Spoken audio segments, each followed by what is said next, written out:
Welcome back to another video on Bad Girl, my 90s inspired third-person shooter I'm making in Unity. Last time I covered progress on protagonist animations and weapon effects.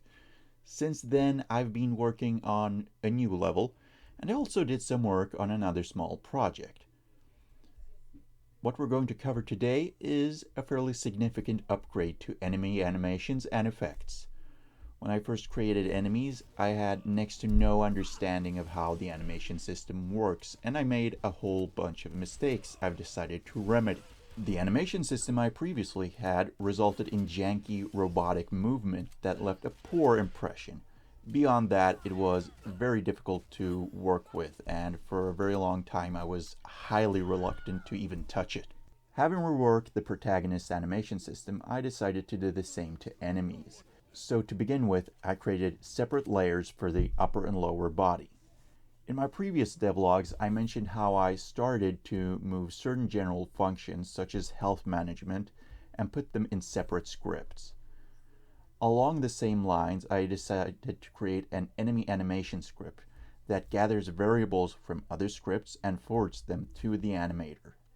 And whereas I previously controlled most aspects of the animator through a single integer, I've now created a range of variables that reflect what's going on in a manner that's much easier to comprehend to me as the creator. Things like movement speed and whether an enemy has seen the player or not.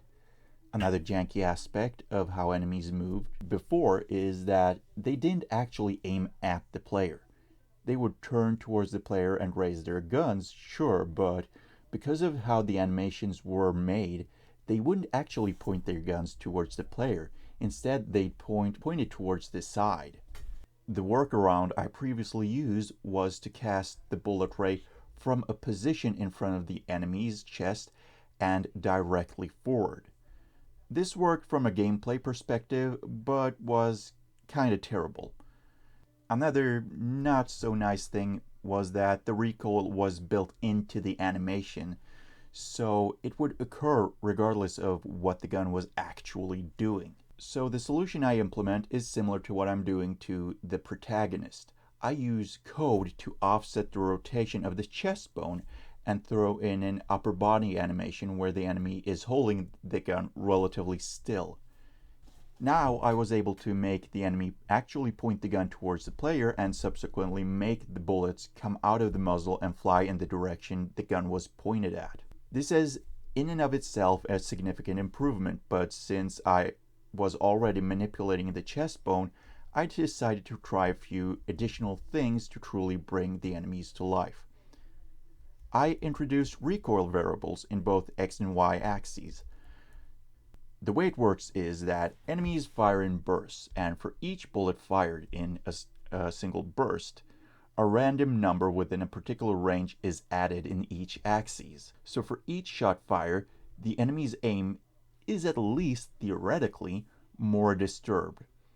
Once the final round in a burst is fired, both values return to 0, enabling enemies to fire an accurate first shot in the next burst. To further enhance this effect, I introduced muzzle rise. So for every round that's fired, the enemy torso is modified through an animation curve as well. These numbers I just spoke of, the recoil and muzzle rise, are controlled through the weapon script, but the actual modification to the animation happens in the enemy animation script. But that's still not everything. When enemies are looking for the player, they start scanning their surroundings with the rifle. And yet again, this is something quite simply done by rotating the chest bone through code. This all might seem very complicated, but by creating the enemy animation script itself very basic, I was able to significantly simplify other scripts, mainly the AI script. With the actual animations improved, I decided to take on other visual aspects concerning enemies. With enemies aiming accurately, I fixed an error in the line renderer, as bullet trails sometimes would zip off in a completely different direction than the bullets actually were landing. I've modeled a broad range of weapons for the enemies, but I've only really tried to texture and implement two of them, the pistol and the SMG, with the latter only having placeholder textures for the time being. Several of these weapons will be available in two versions, one used by regular enemies and a second type used by elite enemies. Elite guns will feature accessories such as suppressors, optics, and flashlights. The lights turn on as soon as the enemy is aware of the player's presence and only turn off when the enemy is dead. It doesn't really make the enemies any more dangerous in and of itself, but I think that it might be quite neat from a visual and atmospheric standpoint. Now for some finishing touches. An issue I've had for a very long time is that enemies have a very goofy looking walk, so I went to Mixamo and downloaded a more normal looking stride. Enemies no longer just rotate in place when turning towards the player. They have an animation for turning on the spot. While not perfect, it's an improvement. Having created muzzle flashes for player weapons, I decided to implement them for enemies as well. And to finish the effects off, I threw in ricochet sound, creating a feeling of peril as bullets hit the player's surroundings.